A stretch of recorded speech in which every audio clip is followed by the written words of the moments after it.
Hi, it's Lysha Holmes of Key Recruitment. Thanks for joining me for my new YouTube blog.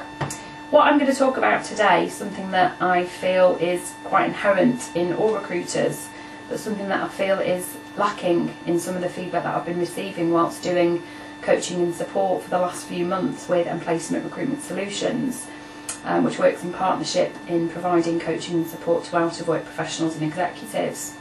And that word is empathy. When I've been meeting out-of-work professionals and executives, we talk about their experiences of job search, looking at potential clients and vacancies. But one of the things that I obviously focus on, given my experience in recruitment to recruitment, is their experience of dealing with experienced recruiters. And what really has dismayed me is that there seems to be a fundamental feedback comment, which is that the recruiter doesn't seem to empathise with their situation. For example, commercial director that I interviewed, he'd been working for a major FTSE 100 company for about 6-7 years. He spent an awful lot of money with recruitment consultants, and when he was unfortunately made redundant in February of this year, he turned to those relationships, and he has had no calls in that time. So given that he's built those relationships from a client perspective, he almost thought he could rely on those people to then be proactive for him, and unfortunately what's happened is that those people aren't being proactive on his behalf. Now, when I've met him, obviously part of my role is to advise him and coach him on the expectation from his perspective, get him to think about what those recruiters have gone through. Is the market very different to his expectation? And of course it is. Recruitment consultants have also worked through a recession, they've also gone through redundancies, and that's something that a lot of candidates in the market and customers don't actually appreciate. So in terms of from a recruitment perspective, what I'm asking you as a recruitment consultant to think about is empathising with your job seeker. These people have got nobody to talk to, they've got a lot of pressures on them, and they're probably quite naive in terms of what you actually go through. So what I would advise is that when you're meeting with a professional, no matter what their background, take a little bit of time to explain what you're actually going to do on their behalf.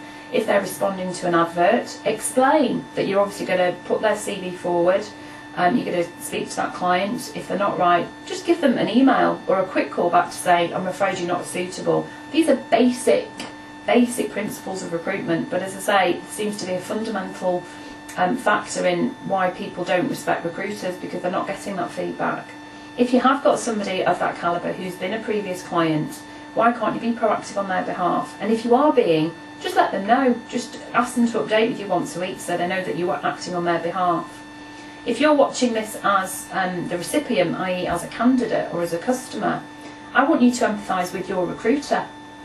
Your recruiter has sat there for the last 18 months in a targeted environment where the market conditions have been unlike anything else that they're likely to have experienced. The recruitment sector is still fairly new in terms of the market, and it's never really worked through a recession, taking out the 2001 slump. So most recruitment consultants have never actually had to, work against underperformance targets. They've never actually had to, see their market conditions dip in such a way. So if you're, capable of empathising with that recruitment consultant, what you need to appreciate is that they're probably sat there in a sales environment with their manager, giving them targets, saying, right, why aren't you on the phone making sales calls, proactive calls to your customers, to your clients, to your end users, which is potentially why they're not maybe calling people back. If you give you an example, I had a customer that I met this week, and in previous market conditions he'd been for jobs, he'd applied for roles, and he'd always had feedback whether he was successful or not. And what I got him to think about was that if he was 2 years ago going for a role, he might be one of 15. He's probably now one of 150. If that recruiter was to give every single one of those 150 applicants a phone call, they wouldn't get any other work done. And that customer sat in front of me, and there was this moment of realisation that I was speaking the truth. So just really think about what your recruiter's going through. They are trying their best. It goes without saying, if they're not placing you, they're not earning any commission. So they're very motivated to get you a job. It's all about communication, and it's all about empathising with each other. If you want to discuss this with me further, if you want to know a little bit more about the work that I've been doing alongside the key recruitment main provision for Rec to Rec, So if you're interested in the coaching and support, please feel free to get in touch. It's lysha@keyrecruitment.co.uk. My contact details are on the YouTube webpage, or you can feel free to give me a call anytime on 0845 838 7577. In the meantime, thanks very much for watching, and I look forward to seeing you again.